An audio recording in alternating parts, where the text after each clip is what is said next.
Okay, is the audio coming through? Okay, should be fine.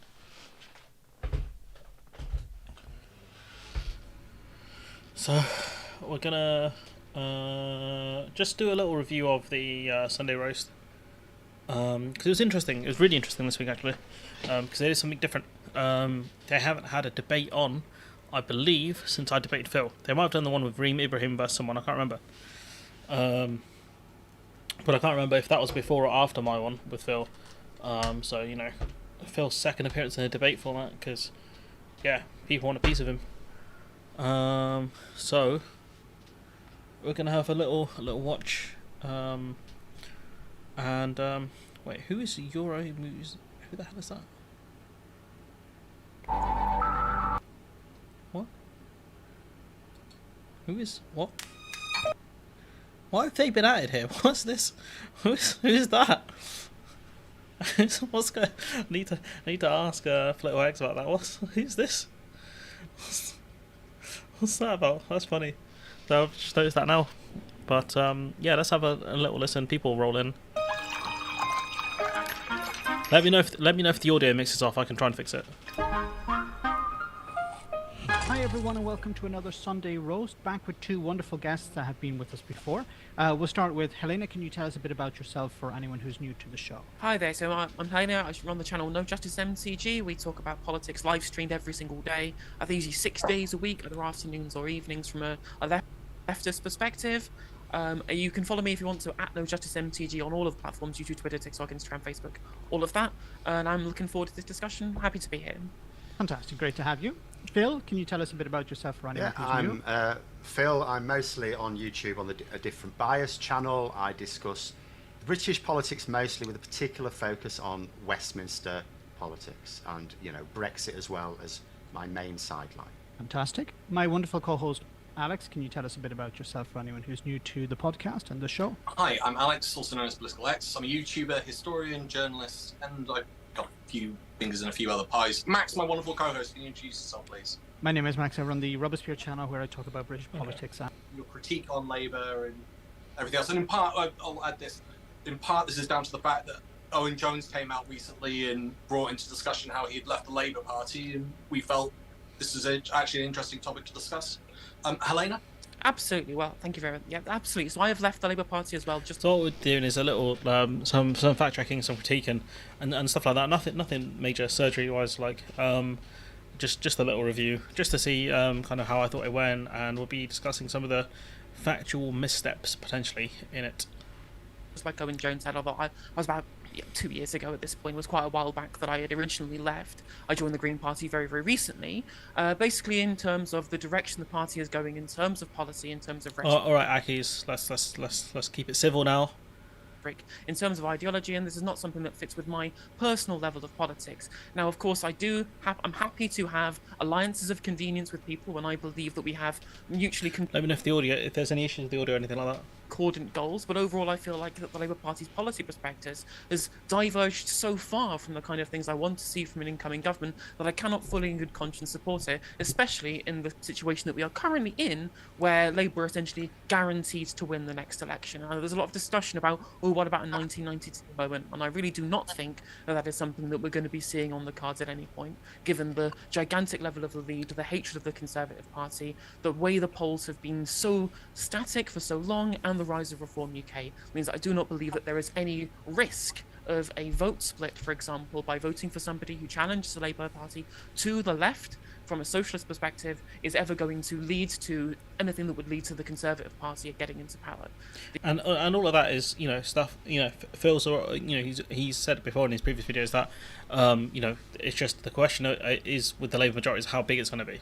So people voting Green shouldn't be that much of a concern. The Labour Party will be given a gigantic mandate if the current results stay as they are, and they need to be challenged robustly, not just from outside the party in terms of discussion on the internet, within journalism, within the media, but also in terms of who is being a representative in Westminster. The kind of electoral maths that is relevant for the Labour Party, that they know that they cannot rely on the left wing's vote without consequence, and to just ditch all of what they would believe to be certain parts of left wing policy.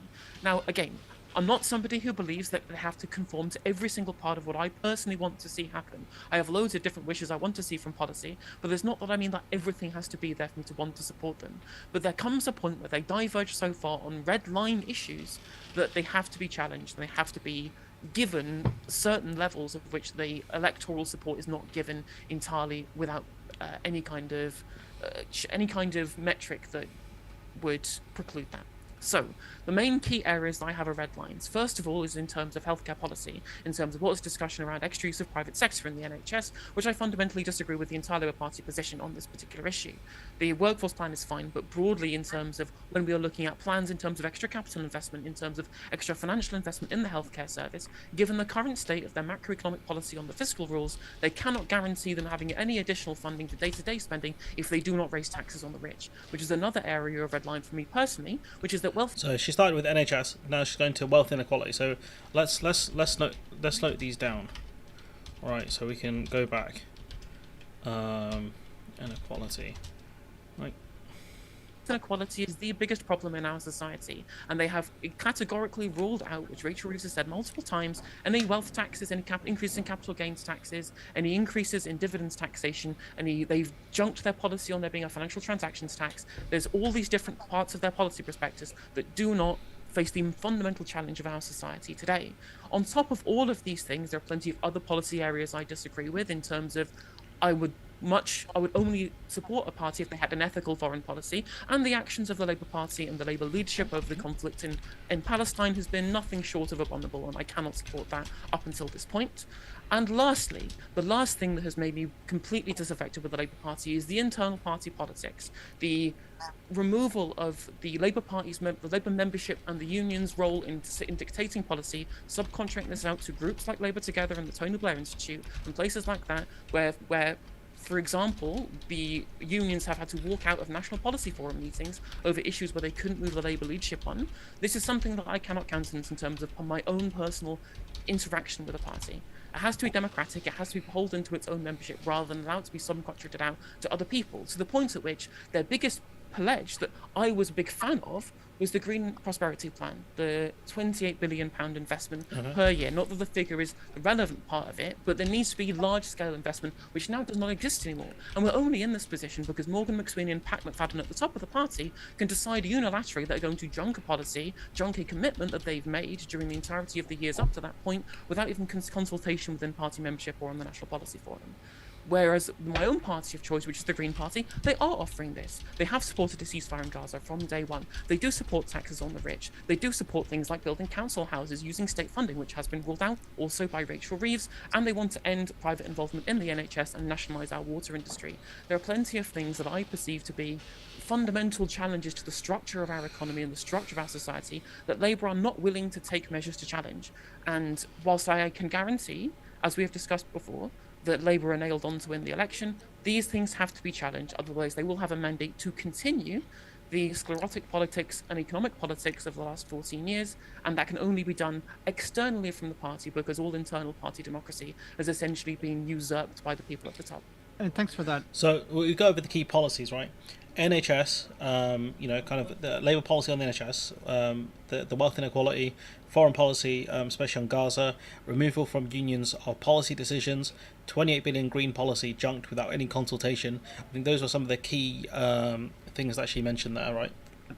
So I'd like to bring in Phil. Phil, I don't know if you'd like to respond to some of the points there, because then I think it would be good to move on to what you predict will happen with the Labour Party in power from both of you. But Phil, would you like to give an introduction, or would you like to respond to some of those points? I'll give an introduction. I can respond to some of the points. What I would just say is some of the things that Helena has said about the way the Labour Party operates are not actually true.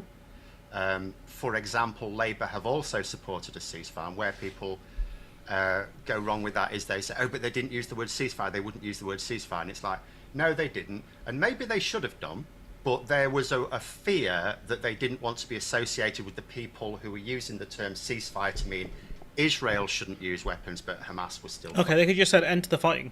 Instead of saying a cessation or, what do you call it, they could have said a cessation. But if we actually have a look at this, right, Starmer says, now is not the time for a ceasefire in Gaza. Look, this is the video. While I understand calls for a ceasefire at this stage, There's a weird buzzing sound. That's not. I can't do anything about that. I do not believe that it is the correct position now. So this is October 31st. This is about 3 weeks into the conflict. For two reasons. One, because a ceasefire always freezes any conflict in the state where it currently lies. And as we speak, that would leave Hamas with the infrastructure and the capability to carry out the sort of attack we saw on October the 7th. And it is this context which explains my second reason, which is that our current calls for pauses in the fighting for clear and specific humanitarian purposes, and which must start immediately. So a humanitarian pause is different because these are often, hours or days, and they don't really allow, people to get out. It's just people will be, they'll be allowed food, and then the bombing will continue. Humanitarian pauses are, I don't want to say pointless because it does help people, but it's not the same as a ceasefire, not even close. Is right in practice as well as principle. The reality is that neither the long-term security of Israel nor long-term justice for Palestine can be delivered by bombs and bullets. Open-ended military action without a clear and desired political outcome. So here, we'll go back over this. While I understand calls for a ceasefire at this stage, I do not believe that it is the correct position now, for two reasons. One, because a ceasefire always freezes any conflict in the state where it currently lies. And as we speak, that would leave Hamas with the infrastructure and the capability to carry out the sort of attack. So when we look at what the definition is of a humanitarian pause, it's normally a temporary cessation of hostilities purely for humanitarian purposes. Such pauses are usually limited to a defined period and to a specific area where the humanitarian activities are to be carried out. So it's not the same as a ceasefire at all, not really. We saw. So that's cap there for a start. So that's a big lie there. Fine. That's one where he's gotten away with. But nonetheless, the practical application of what they were saying before the siege of Gaza even began was the same as a ceasefire. They were saying civilians shouldn't be fired on. They were talking about, they used the term humanitarian pause, but it amounts to the same thing. It literally doesn't. Okay, I'll bring this up, right? So, look, let's have a look. United Nations define a humanitarian pause, temporary cessation of hostilities purely for humanitarian purposes. Such pauses are usually limited to a defined period and to a specific area. So it's not the same as a ceasefire, not really. Let's see here. So that's simply untrue. So there we go. There's a big one he got away with. The ceasefire, other than stop firing on civilians so that we can get aid to civilians and make sure that they are not being endangered. That was their policy before Israel fired a shot. It's also, Helena didn't say this, to be fair, but there are some who will say things like, Keir Starmer said it was fine to cut off water and electricity. No, he didn't. He gave a clumsy interview where he said, "Oh, it's clumsy. It's always whenever Starmer messes up, it's clumsy." So this is, I think, the night after Starmer gave that interview. This is Emily Thornberry on Newsnight. Simple is that whatever actions are taken by a democracy, it has to be done in accordance with international law. And we have heard tonight from the President of the United States that he has been on the phone to Netanyahu, and both of them have agreed that democracies need to act in accordance with international law. Pause there, if I may. Do you think cutting off food, water and electricity is within international law? I think that Israel has an absolute right to defend itself against terrorism. That's not the question I asked. It is an answer to the question that you've asked, and I think it's an appropriate one at this time. Okay, so Starmer, I don't know, maybe some sort of illusion, happened here. Is cutting off. Here we go. Look, I'm gonna play it again for the audience. Do you think cutting off food, water and electricity is within international law? I think that Israel has an absolute right to defend itself against terrorism. That's not the question I asked. It is an answer to the question that you've asked, and I think it's an appropriate one at this time. So there we go. That one's a clear lie. So, the idea that Starmer didn't say that it was clumsy or whatever. If it was clumsy, why didn't he clarify straight away? Why didn't he clarify within the day? Why did he clarify within 2 days? Why did it take him 2 weeks to clarify his statement?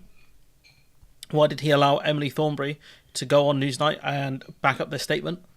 So that's not really true, is it? Quite clearly that international law should be upheld. But what he also said, again, long before Israel did she's doing what her job is in the shadow cabinet, is to back the leader, and that's what she did. anything to break any international law, was he said, and his exact words were, "We call on all parties to act in line with international law, including allowing humanitarian access of food, water, electricity and medicines to Gaza, ensuring..." So which interview was this? This will be the ITV one, I think. International law, was he said, and his exact words were, the interview where he said, that was their policy before Israel fired a shot. It's also, Helena didn't say this, to be fair, but there are some who will say things like, oh, Keir Starmer said it was fine to cut off water, electricity. No, he didn't. He gave a clumsy interview where he said quite clearly that international law should be upheld. But what he also said, again, long before Israel did anything to break any international law, was he said, and his exact words were, "We call on all parties to act in line with international law, including allowing humanitarian access of food, water, electricity." So this is a point that she didn't even make. He's coming in defense of Starmer, right? And this is the interview he's addressing here, right? Well, okay, what I want you to do is I want you to look at the date on this one, 13th of October, right? Okay, 13th of October. Now, when we go to when he offered the correction, 20th of October. So, if we, that's around 13 days. It took him 13 days to correct the record. So, again, doesn't really make sense. If it was the case that Starmer was of this position, he would have clarified immediately, but he didn't. Why is that? Electricity and medicines to Gaza, ensuring humanitarian corridors in Gaza for those. And what he has done is very sneakily not included the date of that interview. In violence. So again, it's like they didn't use the exact words, but the practical application of the policy was the same. Similarly, he's trying to do a sleight of hand here, but again, these are the facts of the matter. Like he said that, when he was asked about cutting off food, he said Israel does have that right. When asked, when Emily Thornberry was on that Newsnight interview, when she was asked a similar question, she said Israel has an absolute right to defend itself. There's your answer right there. So he's lied. That's two lies there. Some other policies with Labour. Obviously, Helena needs to be able to come back on some of these as well, so I don't want to go through every one. But some of this is a smart move. What you do is you pick out the ones that are easiest to defend. The ways Helena talked about as the structure of the Labour Party, how it forms policy. It's exactly the same system as before with previous leaders, including Jeremy Corbyn, Ed Miliband, Gordon Brown, Tony Blair, John Smith even. It's basically the same system. And where some people who don't agree with a particular system, you mentioned some members of unions, delegates from unions walking out, it's because they weren't getting their own way. We saw the same thing in the 1980s with that famous conference. And, but it is the same thing. Ultimately, what it is there were some people who had policies that they approved of and they liked, and they were adopted by the Labour leadership, and they liked that. And now they don't like it. And they don't like the fact that all of a sudden they don't have the authoritarian power to determine otherwise. But the reality is... Hang on, wait, what? So he's saying, this is the same system they've always had before. They were happy when the Labour Party adopted their policy, and they got mad when the Labour Party didn't adopt their policy. And he's saying that because they don't have the same authoritarian hold that they had before. Like, what? No, the Labour Party adopted their policies by choice. That's what you've said before. And now that they've dropped them or not accepted similar policies, they're mad, they're authoritarian. That doesn't make any sense whatsoever. How did they have an authoritarian hold before, but they don't have it now? What made them lose it? If this is the same system under Tony Blair, under Gordon Brown, under John Smith, under Ed Miliband, under Jeremy Corbyn. Again, another argument that doesn't make sense. There is no such thing as a good policy if you lose the election because you don't get to implement it. Labour have not implemented a single policy for well over a decade now, well over a decade. And that's the reality. So where I come from a Labour point of view. So my personal view, were I to work my will, were I to be, I keep saying I should never be a dictator for life, but were I to be a dictator for life. I mean, no one should be a dictator for life. That's dumb. Like, the policies I would apply are very, very, very different to the ones I support, the Labour Party. And that is because I am not a typical voter. I am very far, the things that I think would be best are very far removed from most voters. So my manifesto of the things that I think would be best for the country are unelectable. So what I do is I say, okay, so realistically, what can I do to achieve any good at all? So I need to work with people who swing elections. Who are the people who decide what organisation, political party in this case, gets to implement policy? Well, it's people around the centre of politics. So I congregate, and happily in this country, the median is slightly centre-left. So that's handy. Most of the media is slightly centre-left. I'm sorry, excuse you? What? Most of the media... What? We have literally, I think on the centre-left you could argue, we've got The Guardian, The Mirror, and there's another one, The Guardian, Mirror, The Independent, right? 3. All the rest of them are centre-right and right-wing. What? Okay, Byline Times, okay, the Byline papers, yeah, sure, I'll give you 4. The rest of them are right-wing, what?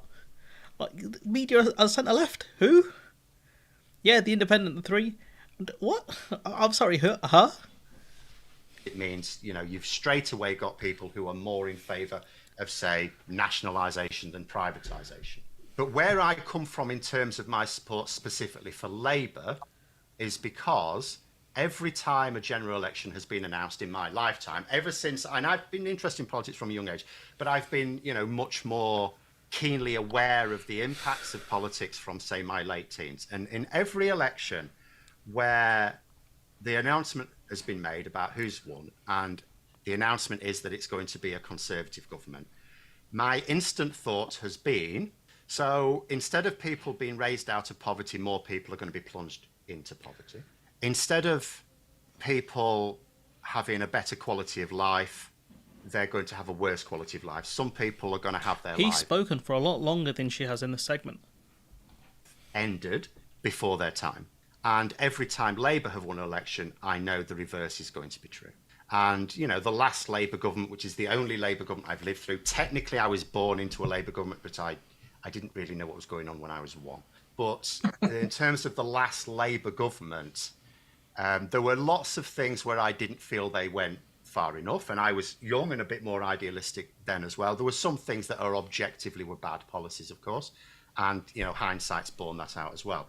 But people improved their standard of living. Their standard of living went up. People's incomes went up in real terms. People's access to healthcare improved in real terms. As someone who started my teaching career at the start of the Labour government, I saw funding coming flooding in all of a sudden. But again, this is where you do need to keep a careful eye on them.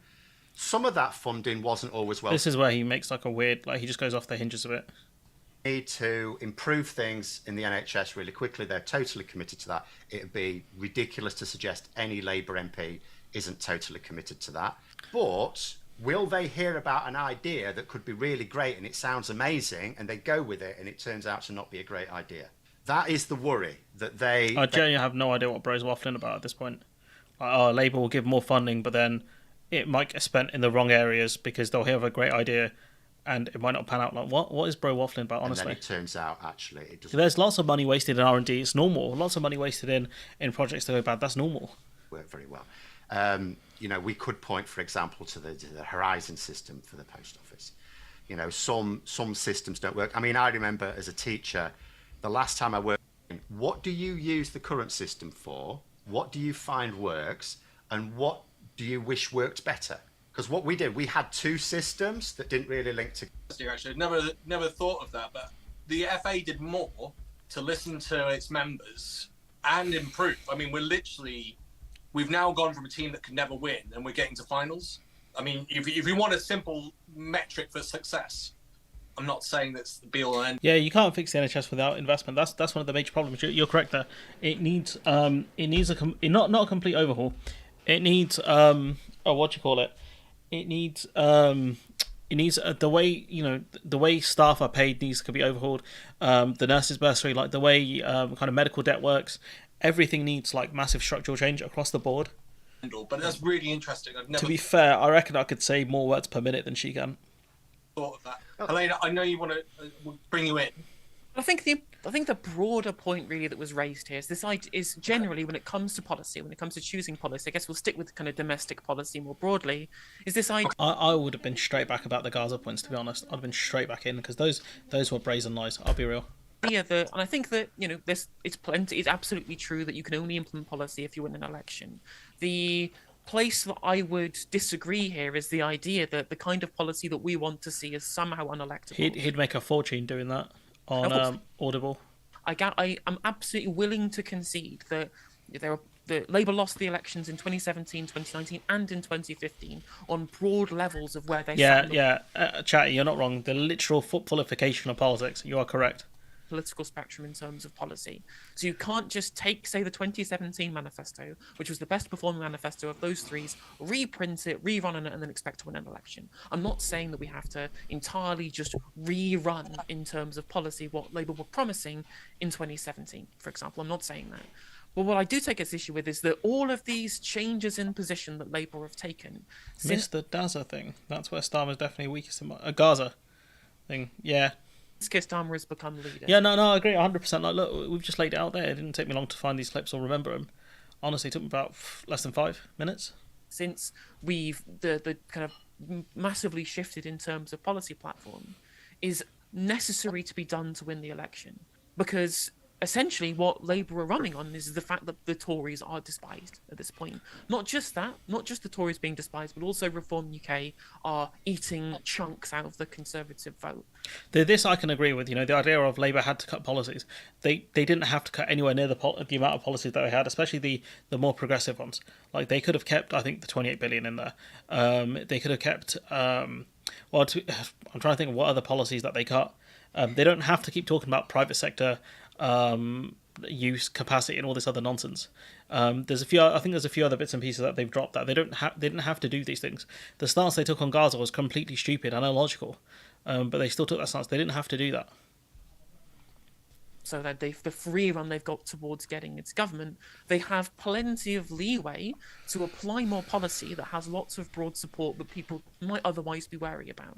Obviously, we know from the kind of polling that you see, people broadly in this country, even within the centre swing voters, are on board with nationalising our water sector. They're on board with nationalising our mail. Obviously, rail and bus services probably will get nationalised under the Labour government, but the water industry is really the big one at the moment, as we've seen the absolute outrage over the kind of things like sewage dumping in our rivers. And that's exactly right. And we just set out the full picture of what the Environment Agency has recorded today. It is sewage outflows into rivers and waterways that happen most often when there's heavy rainfall. It's a safety valve, if you like, although there's nothing safe about what's coming out of these pipes to prevent water backing up into people's homes.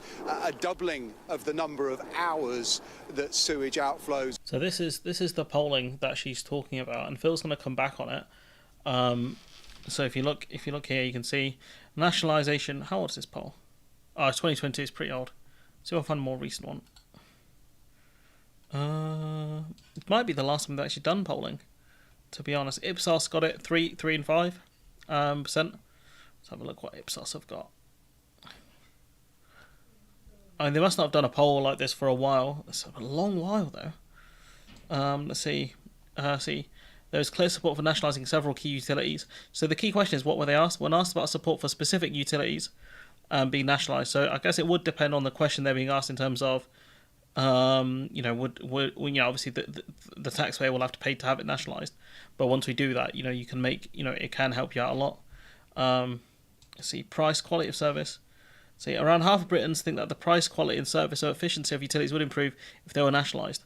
So you can see here, innovativeness of 38, standard customer service. You can see efficiency 50%. You know, the idea that the private sector are more efficient, I guess most people don't believe it. Quality of service improved. Price is the big one there.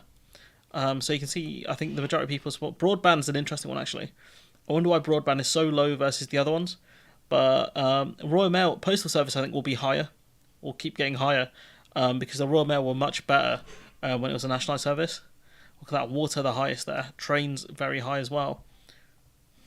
Have been pouring into waterways to 3.6 million hours. That's up from 1.75 million in 2022, and more than 470,000 incidents across last year. When it comes to taxes on like the super rich, not just increased income taxes, I don't think we should be increasing income taxes. When it comes to wealth taxation, people broadly in support of that too, likewise with capital gains taxes. And when it comes to the most important areas of policy that I personally believe are red lines for where I want to put my vote, I don't think these are things that Labour could adopt and lose so many votes that they would essentially be gifting the election to the Conservative Party. Because again, Ed Miliband tried that in 2015. 50 years to recover is nuts. It's all right, don't worry about it. It didn't win him the election.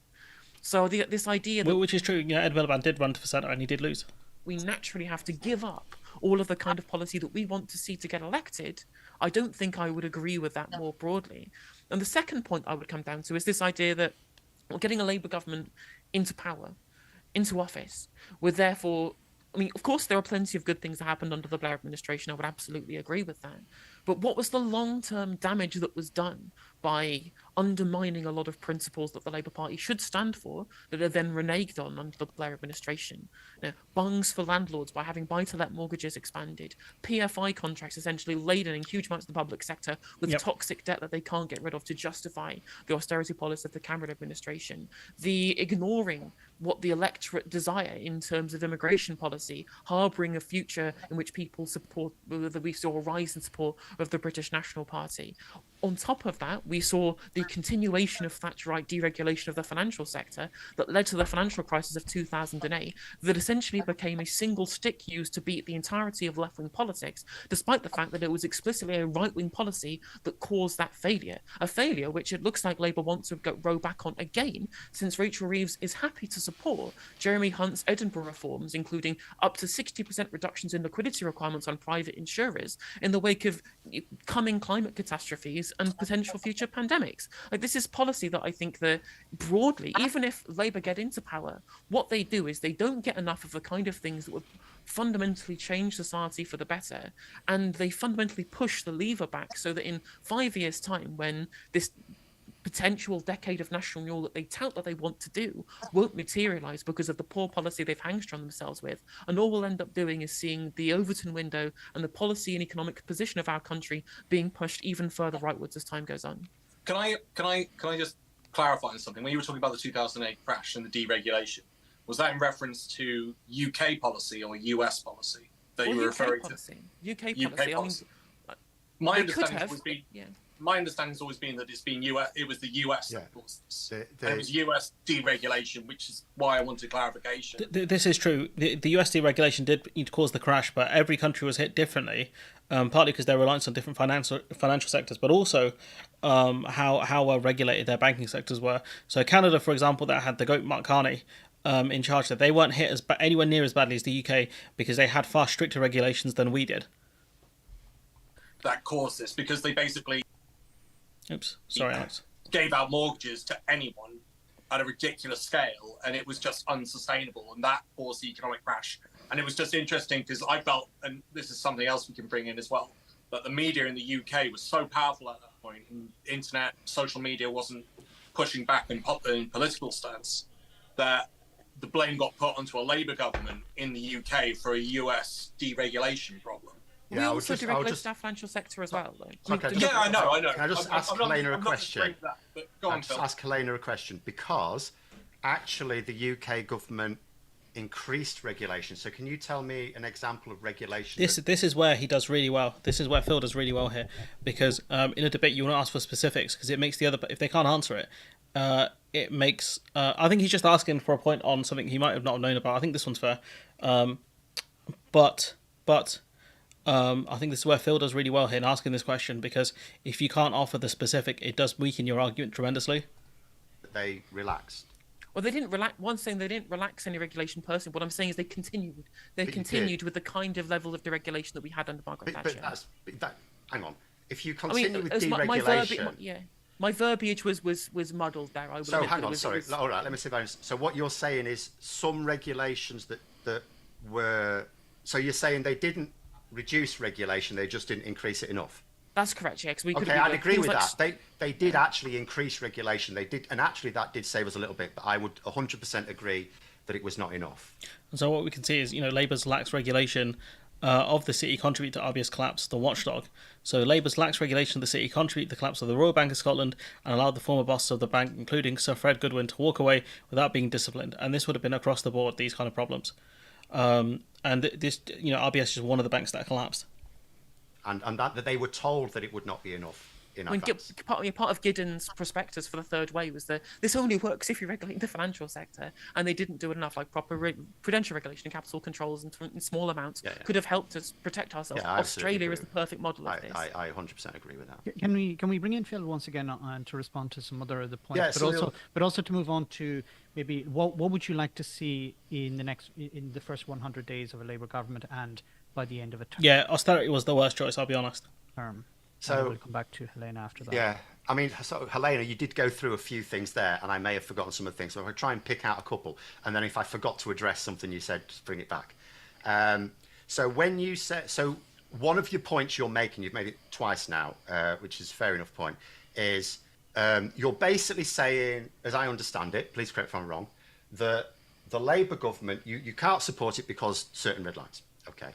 But it will be better than the Conservative government, and by encouraging people who might have voted Labour to vote for someone else, say the Green Party that you're now a member of, you're saying you're not going to risk that government anyway. We're not going to have a Conservative government, and therefore you want more people to vote for someone else as a sort of protest, as a way of saying not everyone agrees that we want a Labour government. Or that not everyone agrees with this form of Labour government. So what I would say... Before you continue to clarify that point there, sure. I think it's worth clarifying specifically that a lot of people will look at these kind of voting patterns and say, well, you're trying to vote with your conscience, for example. And I think I would want to kind of push back on these kind of claims. I don't know if that you're necessarily making that slight... But no. I think there is... I just want to make sure clear for the listeners. I think there is a broad utility in the Labour Party understanding that they cannot take voters for granted, and on top of that, more Green MPs in Parliament can be voices for progressive policy that Labour have reneged on. Sure, yeah, I can absolutely see that, and in fact, this will inevitably get onto this one. When we're talking about what I'm most looking from a Labour government is actually electoral reform, so that people. Okay, Starmer's ruled that one out. That one, I don't think I need to fact check. We have 35 people here, so thanks everyone for joining. That one I don't need to fact check because that one is Starmer has ruled that one out, or at least the Labour Party have ruled that one out. The membership have voted for it, I think 3 times now at a conference. Not going to have it. Have to vote tactically at all. That, in fact, if you have a representative election system, then the way people vote is genuinely representative of what they want. Because, I'm clear, there will be millions of people who vote Labour in this election who are voting Labour because it's preferable rather than exactly what they want, or even broadly what they want, okay? But what I would say is this idea of yours that if a group of people are going to vote, so just being clear for people who may not know how the thing breaks down. So in this country, there's like a couple of seats where Labour are challenging the Greens. There's a seat where Labour are challenging the Lib Dems. There's a few dozen seats where Labour are challenging the SNP. But for the vast majority of seats, it's a Labour candidate or a Conservative candidate. True.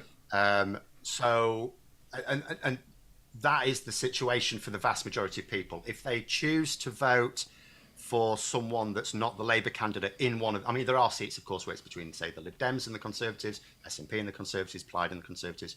But for the hundreds and hundreds of seats... Phil has Helena on the defensive because she's not picking up on stuff. She's saying... So he can, yeah. I think that's one of the things there. Like he has. I think that clarification on the banking point. I think that was a really smart move from him, because that's really put her on the defensive. I think, and so by picking out a point that's easily defensible, and now he's just talking absolute. He's just going on forever. Didn't address PFI contracts. Didn't the fact that some kids under Labour lived under absolute poverty. Shouts out my boy Rashford. He was one of them. things like that. He's not going to address any of these points, despite the fact that PFI contracts were a complete disaster. Could have thrown in the Iraq War in there as well, honestly. A majority of seats, it's between Labour and the Conservatives.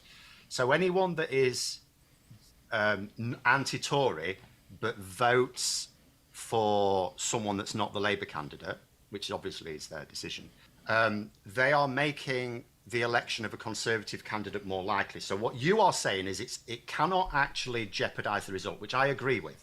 But then what you're also saying is the reason it cannot jeopardise the result is because the number of people who will agree with you on this point are so small in number that it can't jeopardise the result. Do you see what I mean?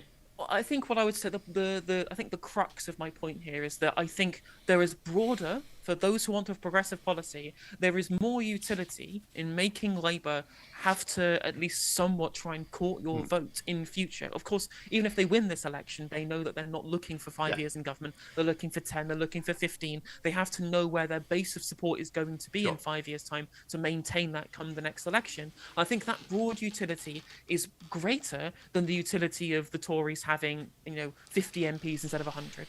So shall I give you my counter view to that then? So sure.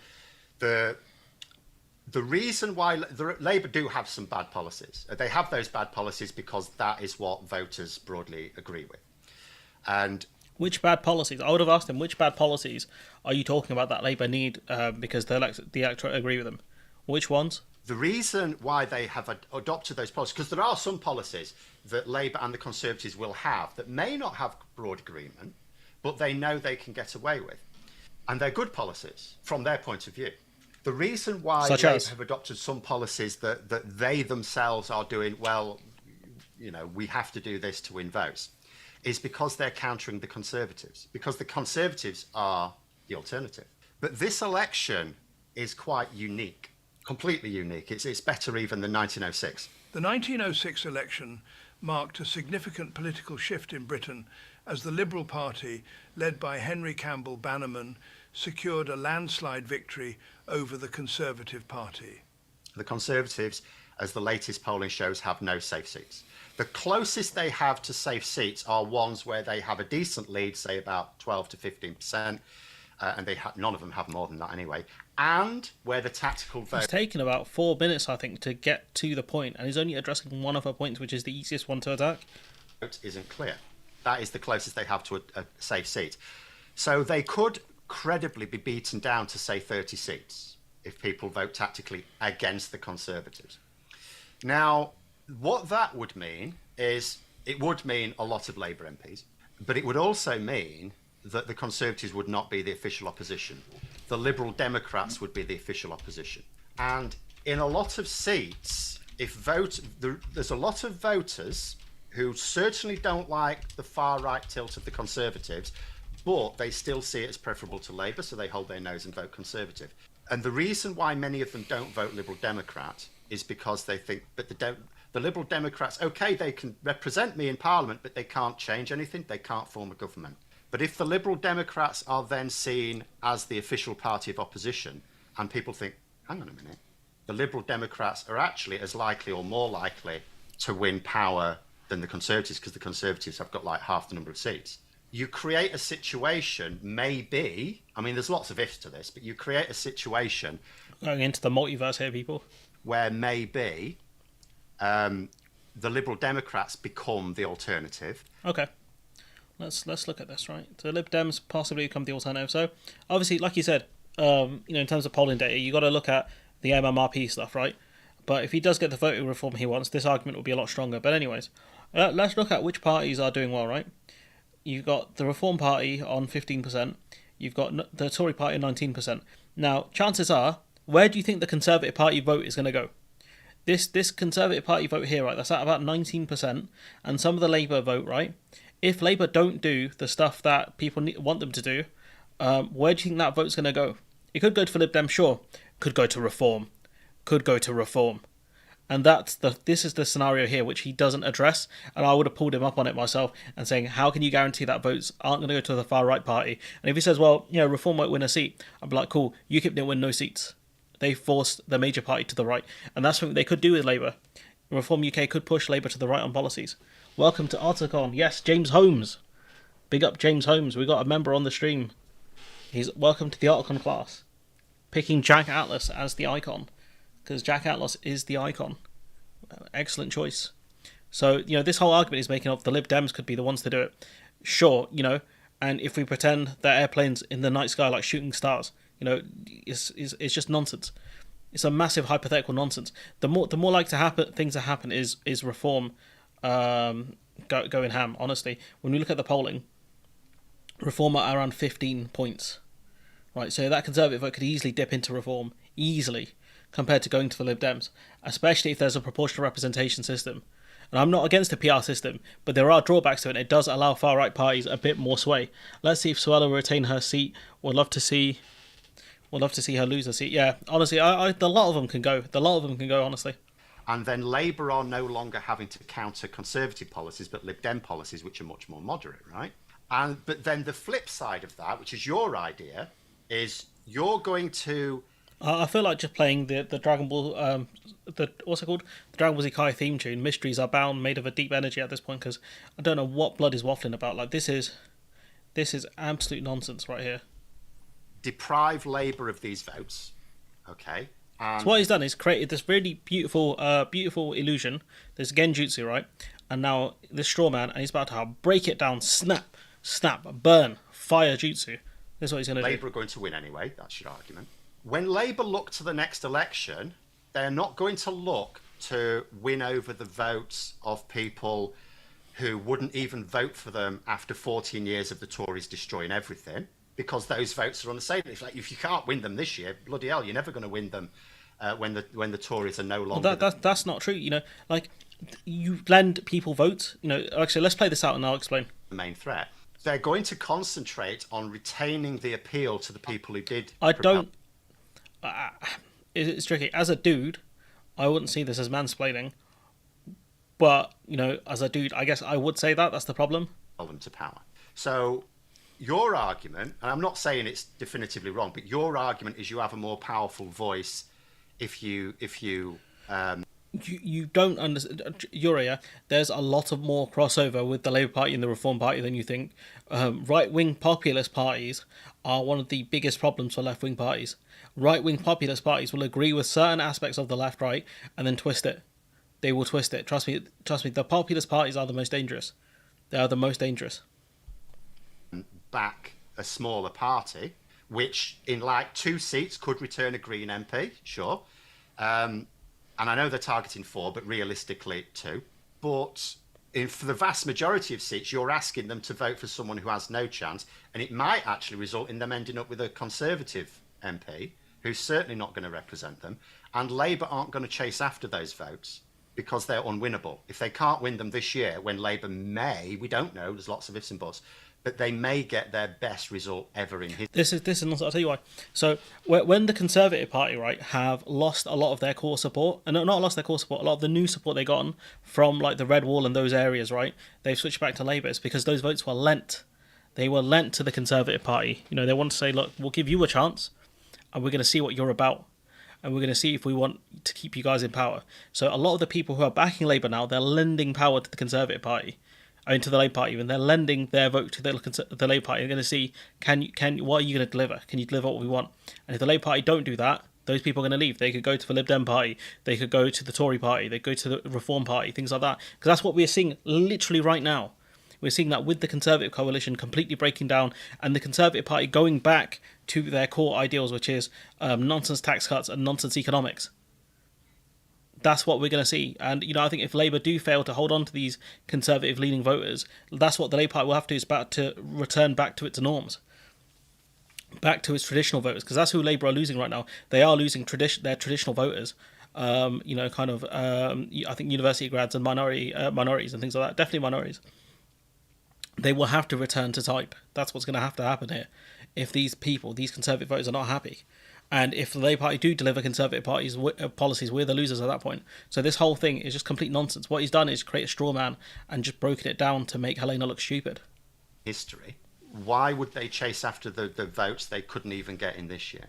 That would be my point.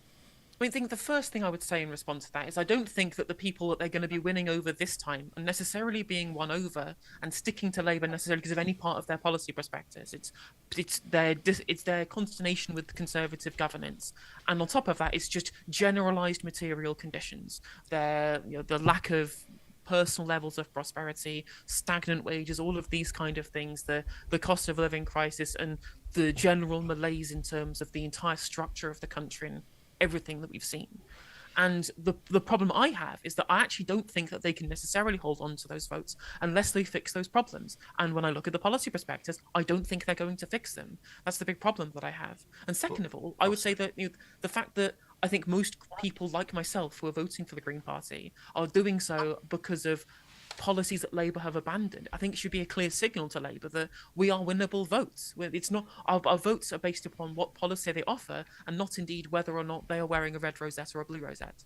Okay. I mean, I can guarantee that is not the case. Labour will not see the votes they couldn't win this year as winnable in the next election. Well, you can guarantee that, can you? Based on what? My sources that I made it the fuck up.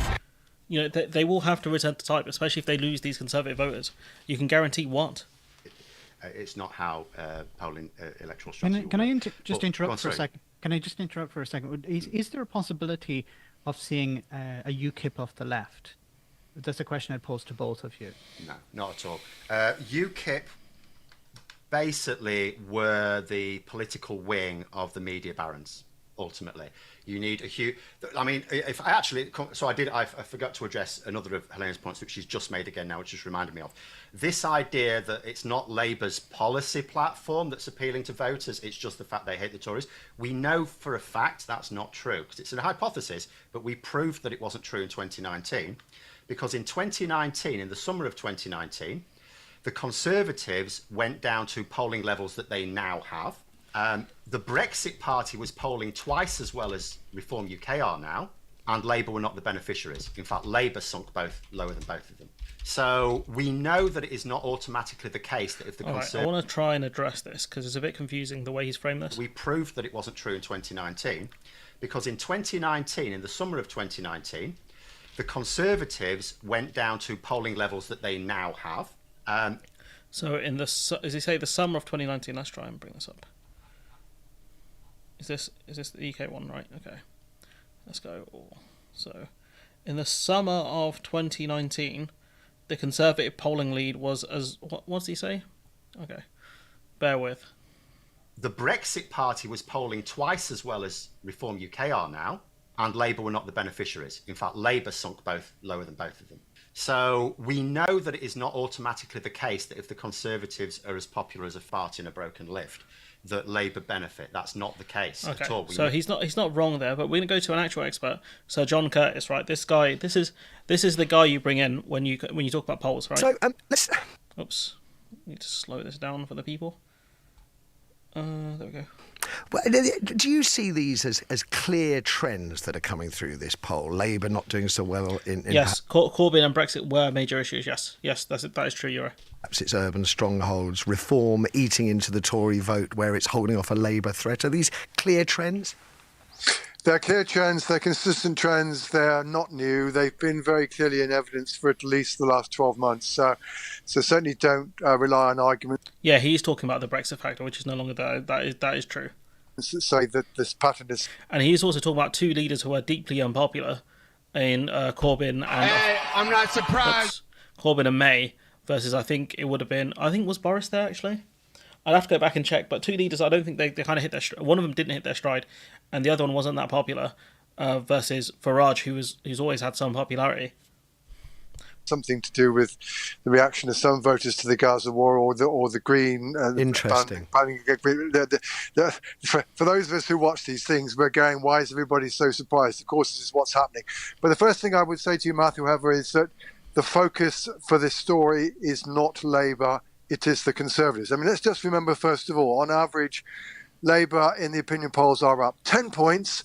The Conservatives are down by So it's about the average of opinion polls. Over 20 points. We are looking at an election where indeed the Conservatives are on course to lose much more than Labour to win. It's partly those figures I've just quoted you. The other reason why this is the case, there are two crucial events. that are responsible for where we are now. The first is the initial revelations about Partygate back in December 2020. And again, we've discussed how Starmer didn't cause Partygate. He didn't say to Boris, go have a party, man. Go have a party. No one's going to know. I won't tell no one, I promise. 21. And the second is the Liz Truss fiscal event in September, October 2022. And we know Labour didn't cause that either. Virtually all of the change that's happened in party support occurred in the immediate wake of those two events. Now, then the other thing you have to realise is this: what we're talking about is the Conservative Party. Yes, it's true Labour are doing somewhat better in places which the Conservatives are defending, but the principal reason the thing that's going on is not a change in the geography of the Labour vote; it's a change in the geography of the Conservative vote.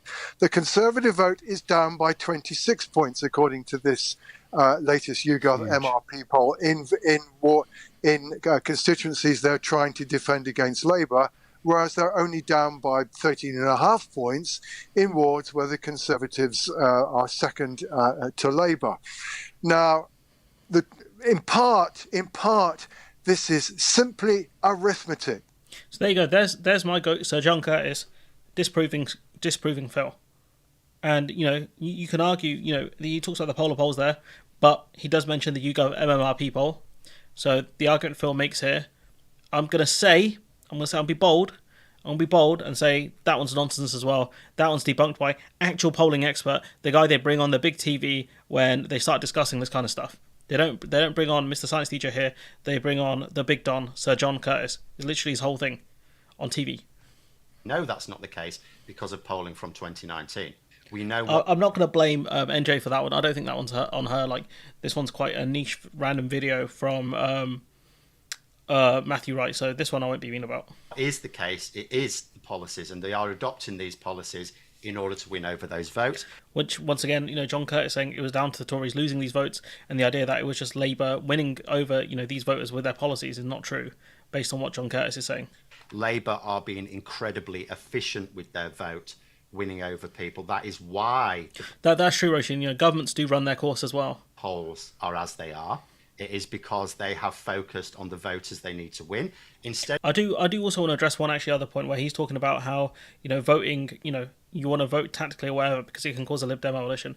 I want to go back to this government. My name's Phil. I like talking about politics. Now, in this video, I suppose, of trying to deliver on Brexit and also keeping Conservatives in government. I don't really like those Lib Dems. They've got this clear policy on Brexit and it's very pro-Remain, very pro-EU. Why don't you support the Lib Dems? So that's what I'm going to explain, using an example of some of their behaviour this week.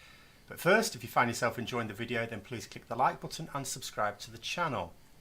So first of all, what I'm not trying to do here is persuade anyone to vote against or for any particular party. If people how times have changed would like to not vote Conservative or Brexit Party at the general election, if you're a citizen who can take part in those elections, then that would be fantastic. But beyond that, I'm not really going to say. If you are happy to vote for the Lib Dems, if Labour have turned you off, then that's fine. That's your choice. That's not what this. Okay, so 2019, if you're happy to vote Lib Dems, whatever, just don't vote Conservative or for the Reform Party. Great. 2024 rolls around. He goes, nah, you're actively helping the Tories. You're stopping this glorious utopia where the Lib Dems could be the opposition party, and that will move the Overton window. And I'm just going to ignore the Reform elephant that's outside the window because we don't have to worry about that right now, even though most likely they're going to eat into a lot more Conservative votes and potentially Labour votes as well. I'm going to ignore those guys. I will not be afraid anymore of them or the far right. Instead of retreating back to their core. Yeah, he should be. This is what I mean. That video is it. That's the end cap right there. That's the finisher. That is the finisher right there. 2019 he said, look, just don't vote Tory. That's all I'm asking. Now it's, if you don't vote Labour, in a Labour versus Tory seat, you might be stopping us from having a Lib Dem opposition, which could mean you're helping the Tories. So yeah, it's just nonsense. Because anyone who's a member of the Labour, you've left the Labour Party, so you're honest enough to say, I no longer want to support this, and that's great. But anyone who is a member of the Labour Party, because you've talked about, they should listen to the members.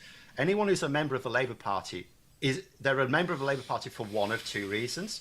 Either first, they believe in the project so much that they want to give the party a bit of extra money to help it happen and want to go and canvass and knock on doors and support the party. It's not because they want power, it's because they want to get Labour into power. It's possible that they want power. They might want to run in future, things like that. The other type of member of any political party, we've seen this especially in the Conservative Party, are entryists who do want to steer policy in a particular way that is against the wishes of the people. We've seen that with the UKipification of the Conservative Party, which is now almost complete, to the point where you've got Nick Fletcher, today as we're recording this, but a few days ago from when it's going out, actively supporting Reform UK.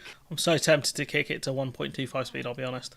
Calling for people to vote for Reform UK in a particular constituency, when he still has the Conservative whip and he knows he's going to have... If that's too fast, let me know and I'll turn it off. Hey, this has shades of in 2019 when Kate Hoey, as a Labour MP, went out campaigning with Nigel Farage for the Brexit Party and didn't have the whip removed. You know, but I mean, this is actually more serious because Nick Fletcher is still the Conservative candidate in this coming election, and yet he's promoting not just a rival party, but as far as Conservative MPs are considered, their main rival party. But again, how did Reform UK how did Brexit Party suddenly spring into being? How did Reform UK suddenly spring into being? Massive amounts of money from these small number of people who have a vested interest in trying to turn this country into a free market pirate haven. Sure. Okay. And there is no such money on the left. I guess there's a bigger issue. Well, that's true, but you still have things like crowdfunding, like, you know, you still have things like memberships and stuff like that. You know, I don't know how much in terms of resources the Green Party has, but they're saying they're going to run in every seat. And if they have the money to run in every seat, then why shouldn't they get? You know, why shouldn't we support them more?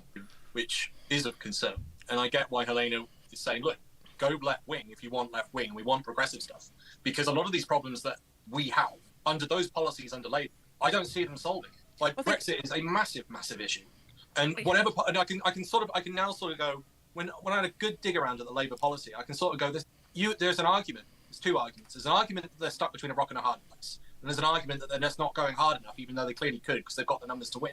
And I think there's an element of, within those policies, they've gone such a safe route that they could get in.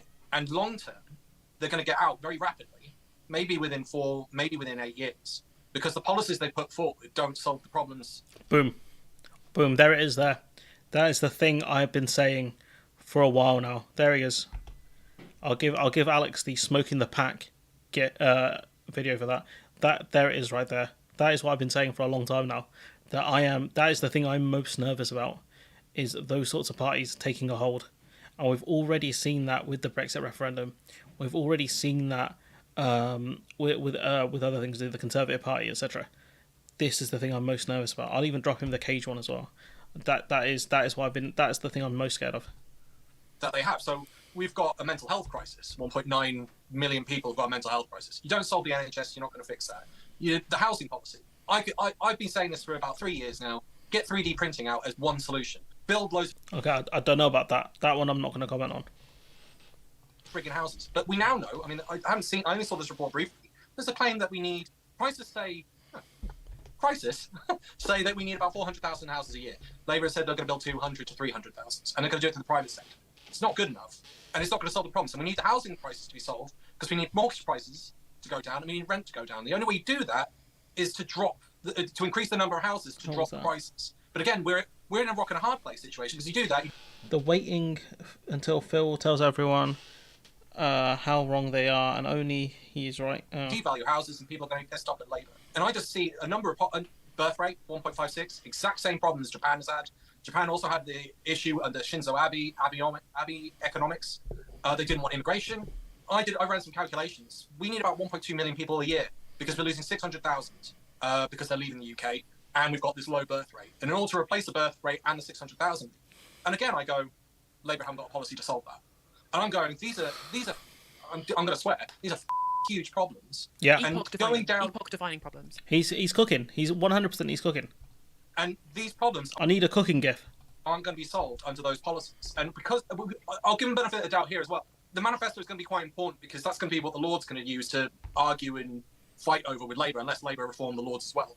We won't know what they do with this PR and the Lords reform until we see the manifesto. We have an idea, because they have said stuff in the media, but I want to see the manifesto. That's where I want to see exactly. Yeah, 100%. They've already backed down on House of Lords reform, which is one of their major things.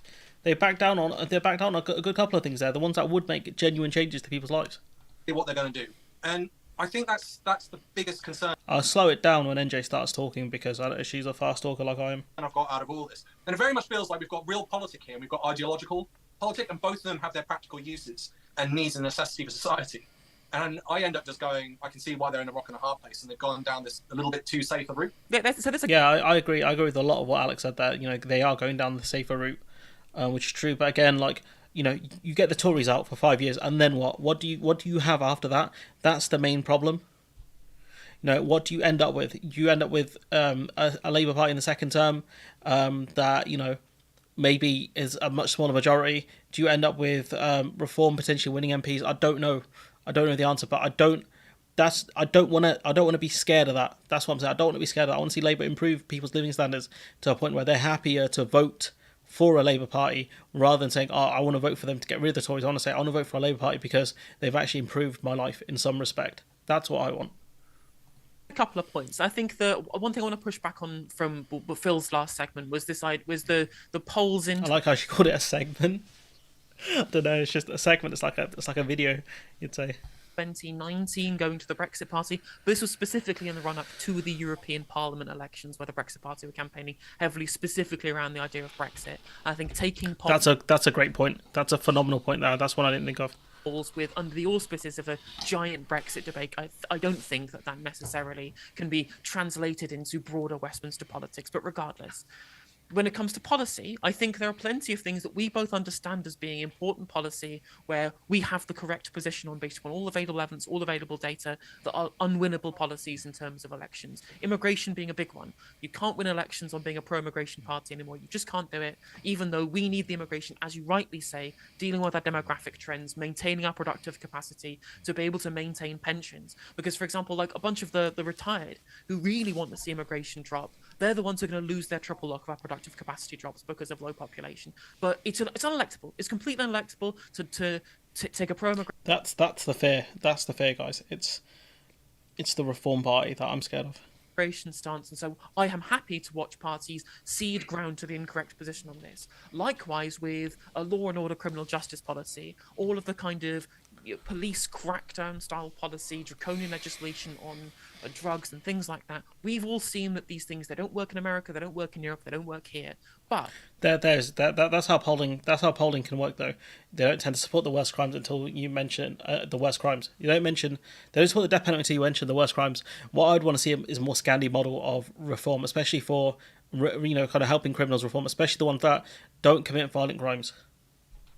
The UK public overwhelmingly support authoritarian criminal justice policy, and for example, yeah, I'm hoping too, but I don't want to live in a situation where I hope it's not a spray and pray. I want them to aim and fire. I want to say we're not going to continue austerity. That's what I want. Like in the 2017 manifesto, Labour were just like, well, you can't trust the Tories on law and order. They cut 10,000 police officers. We'll win them back. And this is a big policy that won people over from the kind of the swing voter demographic in 2017 to give Labour their big boost in polling at the time. Happy to concede all of these things. But it's completely unnecessary, as you say, given broader support for the policies amongst the public, amongst huge sections of the demographic, apart from very small sections of the more right-wing members of... Geez, 40 people here. Remember to hit the like button, the voting demographics, and drop me a super chat if you'd be kind enough. Sorry, you got to beg a little bit on the internet. There's memberships available there from £1. Second of all, in terms of, are they going to actually solve the gigantic problems facing our economy, especially in fingers crossed. Yeah, fingers crossed. Start. Wait. No, I've got the power on for this. Start praying, boy. Start praying. In terms of macroeconomic policy, which I think is one of Labour's worst positions at the moment. These are things that the public supports, we support, and if Labour don't do it, they'll be out in 5 years' time. So I would say facts. So a couple of things there again before I forget the points you made. First of all, in terms of that 2019 thing, no, it was after the European elections, and also. Okay, let's have a look. 2019 EU elections. So 7th of May were the EU elections. So if we have a look at the polling, UK Politico. So let's have a look. So see, 7th of May. Oops. Around the 7th of May was the election. If we go back to the all chart, 7th of May. So yeah, look at that. Just look at that. Phenomenal, isn't it? Look, 7th of May. You got so as May ends, you've got the reform vote completely dips just after the May election. The EU election. Look at that, drops in August. Again, he's been a pedant. He's actually been a pedant there. He's thanks to James Holmes, the legend. I don't know if you've ever been on stream before, but thank you, appreciate that. So he's being a pedant because we've just gone over that. We've just gone over that. It lasted about a month and then it dipped off completely. He's being so pedantic there. So if you're going to say that is spurious for some reason, you're going to have to give me some polling evidence that a party can adopt unpopular policies and still win, because that doesn't seem sensible.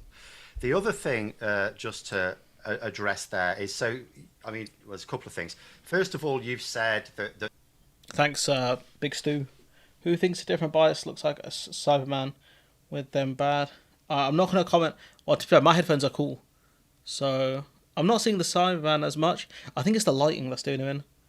Member for 2 months. Thanks, Stu, for the riding class. The policies you believe in are definitely right. They're objectively right. I don't ever do that. Top stuff. Thanks, Scribby. Appreciate that. I'm going to say I don't ever do that. I'm sorry that.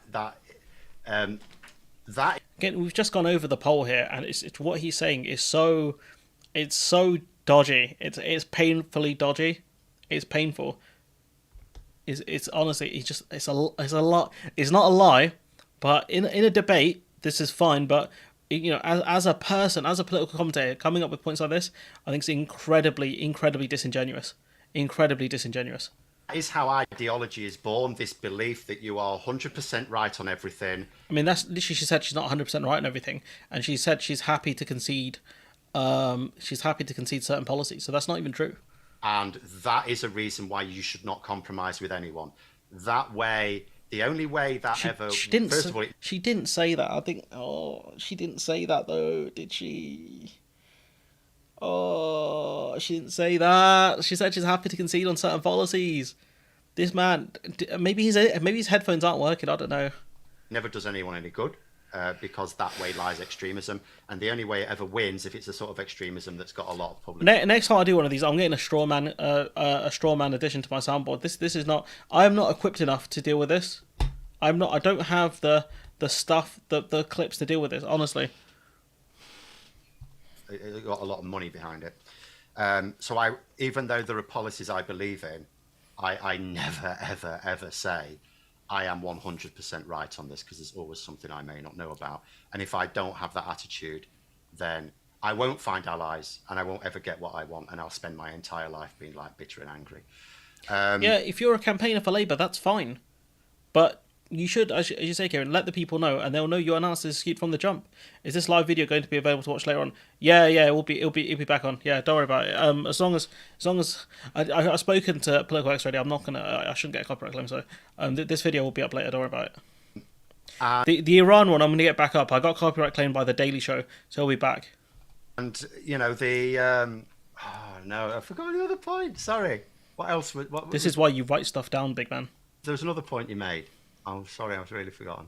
The economic policy will be good enough to be able to secure another government. I mean, that's just in terms of like immigration. You can agree I or mentioned disagree. as well. No, it wasn't a specific policy. It was a general political point. Sorry, you'll probably make it. So you're going to address the points she raised there about economics and immigration?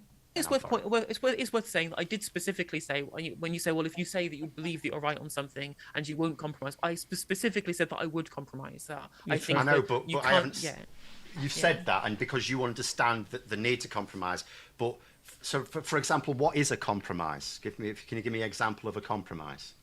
In terms of like what kind of? In terms of something you don't believe is right. This sounds like a job interview. This sounds like a proper job interview. But you understand. Can you tell me a time where you had a problem at work, or maybe in your personal life, and you had to overcome it? And the need for it. and you will accept it. I mean, I think the main two in terms of policy that I think Labour have to concede on, as I said, were those two things like criminal justice, because I believe in criminal justice reform, but the public don't support it, so we won't get it, and we shouldn't get it because it's not a democratic decision the public will make for us. And second of all is I think we need to continue immigration. We absolutely need to continue it to maintain productive capacity. She literally did.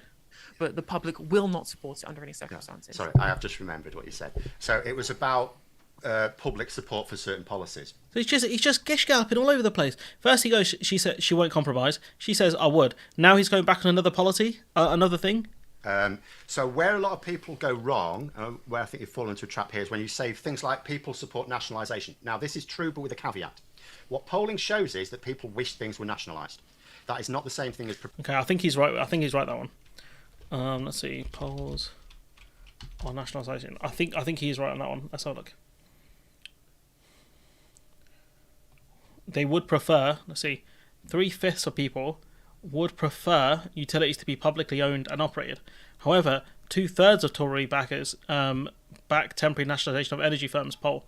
So more than 2/3 of Conservative voters say the government should temporarily renationalise energy companies if they cannot offer lower bills according to polling. So it's not always cut and dry as, depending on what's being asked.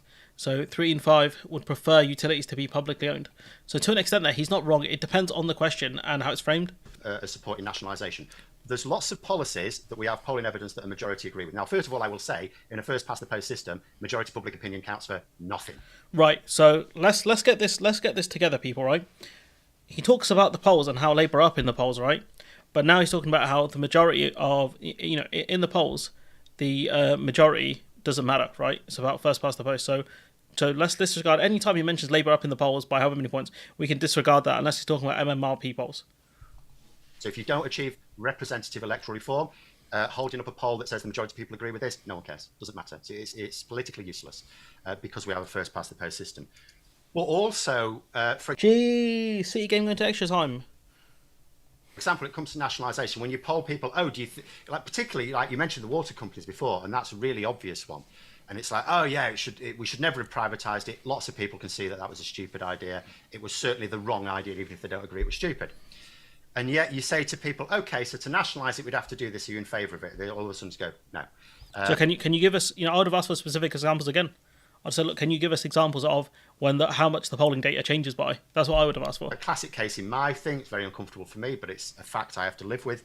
A lot of pollsters will say, was it wrong to leave the EU? Most people say, yes, it was wrong. Should we be in the EU? Yes, we should be in the EU.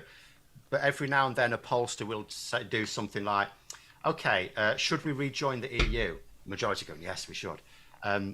Should we rejoin the EU if it means giving up the pound? All of a sudden, majority go, no. And that's changed. That's the problem with that. But that's changed. Just to clarify that's changed. That number's gone up. So every poll that they've had with changing to the pound to the euro. No, I'm talking about in the last few. The trend is that way. Absolutely. Yeah. But what I mean is, in the here and now, you can say, here's a poll that says 60% of people think that we should rejoin the EU. We should rejoin the EU. But in the here and now, if you then say to those people, but with these trade-offs, should we, all of a sudden we don't have that majority. And that is the same with a lot of policies. A lot of people, when you're... So you're going to cite the specific polls you're talking about, right? That's what you would have to cite to make your argument strong. You would have to talk about the specific polls. That's what we would have to see how much different it is. Suggesting something, it's like, if we could wave a magic wand and achieve this, yes. But as soon as you start talking about... And that's why we don't really know a lot of exactly what Labour are going to do. Because what they talk about are outcomes. That's what any political party talks about. Because they need about 12 to 14 million people to vote for them. They don't agree on the methods. They are very, very fixed. But lots of people agree on outcomes. Like, if you're going to talk about, we need NHS waiting lists back down to like next to nothing like they were in 2010. It's very hard to find someone who says, no, we should have massive waiting lists. But the same thing with any number of policies. They all sound brilliant, so they like the outcomes, but people disagree on the mechanisms. But when you suggest mechanisms to people, all of a sudden the support for the common outcome gets fractured. So again, I think at that point someone should have asked him for specific examples of the exact things he was talking about, so we can see the specifics of it. It's interesting. I actually wasn't going to bring it up. I changed my mind, and then you brought it back in, and that's FDR. And the interesting thing I find with all of this is FDR, Franklin Delano Roosevelt, President of the United States 4 times, died on his 4th term. Arguably the biggest socialist set of changes implemented in the United States was under him. And it's interesting because the guy obviously had the ability to use propaganda and campaigning and rhetoric and speeches in order to be able to convince people to change their point of view. And because the Republican... That is true. Where are Labour making the case for it? That is one of the other things. Public opinion can shift if you push it for it to shift. This is true. It's all over the place. The way he talks, it's hard to get handled. Yeah, that's why you pick out specifics. If someone gish gallops, this is where, as much as I dislike David Packman because I think his politics are whack, especially on the Middle East, gish galloping is something that some people do in debates. So what you do is you pick out a couple of points. If you're nasty, you can pick out the easiest ones to defend and then go from there. Leader Harding, I think it was, just before him, was neoliberal. Everything he tried to do to fix the economy. Yeah, I think going through the fine system is fine, but that's only if you're going to commit to it properly. If you're going to say, look, these are the fines we're going to give out, and this is the enforcement mechanism, this is the money we're going to give to the Environmental Protection Agency and any other relevant agency in order to get this stuff done. I'm commenting when I was 15 minutes behind. That's all right, mate. Don't worry about it. I've done that before. Economy he couldn't do with his neoliberal policies. So it was a big change to have someone sort of coming in an extreme and changing that. And the reason I think I'm going to disagree a little bit with Alex a bit, because you did have the Hoover Dam, which is a massive infrastructure project, which was done, I think, to help stimulate the economy. But again, he's the historian, I'm not. But there was some stimulus done under Hoover. It's just FDR was just such a slick operator. If Starmer had more charisma in front of the camera, and someone I think last week actually said to him, "Try and be yourself," which weirdly enough is a very I've heard in the wrestling, I follow wrestling quite a bit, they say the best wrestlers are the ones who are like themselves but on steroids. And I get the impression again with Starmer, if he could sell it, he could change and put these policies forward. And Rishi Sunak's got the same problem. He's got zero charisma. And I'd say no Riz versus no Riz fan. Starmer's more. He's got a bit better charisma, but he's not a JFK and FDR, Barack Obama. And it's sort of what we're missing in order for him to get those policies over the line. Because the big problem, and it keeps seeming to come up in the background, is the media step in and just basically scupper everything with crazy conspiracy theories or ideas that they spread around the public, and the public buy. They don't even need to do that. They just ask Labour Party basic questions about how you're going to fund the Green New Deal, and the Labour were like, no, we're not doing that anymore. So it's like you said. Max. But I think it's actually worse than that, because if you look at 2019, what Boris Johnson do? What were his policies to win an 80-seat majority? It wasn't really anything. It was levelling up. It was building 40 new hospitals. It was very much levelling up and getting Brexit done. And also 40 new hospitals and all that kind of stuff as well. Like, majority of us get Brexit done, but get Brexit done to do what? Done wasn't just for Brexit support, it was for people who didn't Bayern Munich beat Arsenal. The more things change, the more they stay the same. Let's go. Want to leave the EU. That slogan was out. People took it as a pro-Brexit slogan. It was an anti-Brexit slogan to rally them to him, because it was like people had been so worn down, and people had this attitude that the Conservatives were essentially unable. The reason why things were going to hell was not because the Conservatives were just breaking the country to bits and money. It's because they were. It was Brexit. Brexit's distracting them all the time. And Boris Johnson promised, we're just going to leave, and then there's nothing to argue about. We've left. It's all fine. We can concentrate on the business of government, and that was a powerful, motivating factor for a lot of folks. The big irony. Yeah, it wasn't like a policy in the sense that there was some thinking behind it, that there was some plan. It was just a slogan. So maybe you can win can you win elections just based on slogans? I don't think that's true. I think Boris Johnson again is a generational politician. You'd struggle to do that. So going back to Alex's point, it would be absolutely fantastic. But this is my argument, because we don't have it. It's all right saying, we need the leaders you just ran off there, Alex, decades apart, because they're remarkable people who come around, and they're all Americans you mentioned. Yep. In a huge, 5 times our population, 5 or 6 times. Don Tony. Our population, and they've come around once every couple of generations. We don't have any. We don't have any like that in this country. We don't have anyone in politics. No, right now he's dead. No. Fucking hell. I mean, in his time, he was considered to be quite good. Yeah. Well, there have been very charismatic leaders in this country. You know, Tony Blair was considered very charismatic. It's a bit of a shame that, you know, he's... Filibuster, Jesus, you guys are so mean. Remind me not to mess with you guys. But we don't have them now. Labour doesn't have them. I mean, people will say things like, "Oh, should I like this person or that person?" It's like, yeah, they speak to you, but they don't have mass appeal. Labour doesn't have anyone with mass appeal. I think Andy Burnham has mass appeal. No, he doesn't. Absolutely. He's the most liked politician in the UK. He didn't beat Jeremy Corbyn because Corbyn is more to the left of him. I think that's what NJ's about to point out. This is so dumb. This is genuinely so dumb, this statement here. Why didn't he win? That's a low bar. Why didn't he win? I mean, it's as in the Labour leadership. He couldn't even win a popularity contest. That's like saying Bernie Sanders doesn't have huge appeal, and saying, oh, you know, why didn't he win to become a DNC candidate? This is such a garbage argument. Party. I mean, that's because he wasn't left wing enough for the party membership. No, that's the problem. You know, if you want someone with broad appeal, he might not actually be appealing to the party membership. No, it's not. The condescension levels are over 9,000 here. Over 9,000. He's not got broad appeal to the public. I mean, you say he's no popular. That's because he's doing quite well in Manchester. He's actually doing a good job. You know, and unlike, it doesn't have the focus of London, so you don't have the same sort of Tory angst there. Because they're never going to... No, it's the Labour Party that are briefing against him in the north of England. That's something Andy Burnham's been public about, telling people to leave him alone. Compete there anyway. Which is why, although it was minorly embarrassing that the Conservative candidate for Greater Manchester, the fact that the Conservative candidate just a few weeks before the election decided they were going to be the Reform UK candidate, I mean, if that had have happened in London, that would have been devastating for them, but it's just moderately embarrassing because, so Andy Burnham gets a bit of a pass. He is doing a good job, but at the same time, there isn't that political aggro around Manchester as there is in London. What about Sadiq Khan? You think he's charismatic? He's charismatic, but I think he's broadly despised across anywhere outside of London. It's a shame. I think he's great. We don't have... Basically, what I'm saying is, and this has always been my argument, like when people say, well, Labour just need to persuade people of this, it's like, okay, so here's the situation. The mainstream media are basically owned by three people.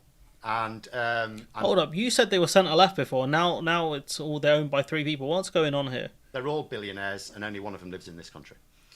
And they are all with lots of different outlets, because people don't realise it's all from three people, lots of different outlets all saying the same thing.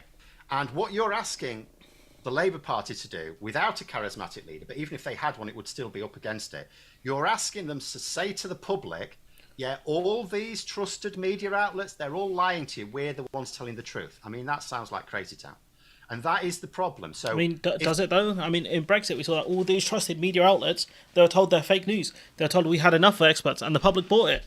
It's not really true, is it? That it's crazy town. If we had a really charismatic leader, maybe they could swim a bit. We saw that happen. We literally saw that happen.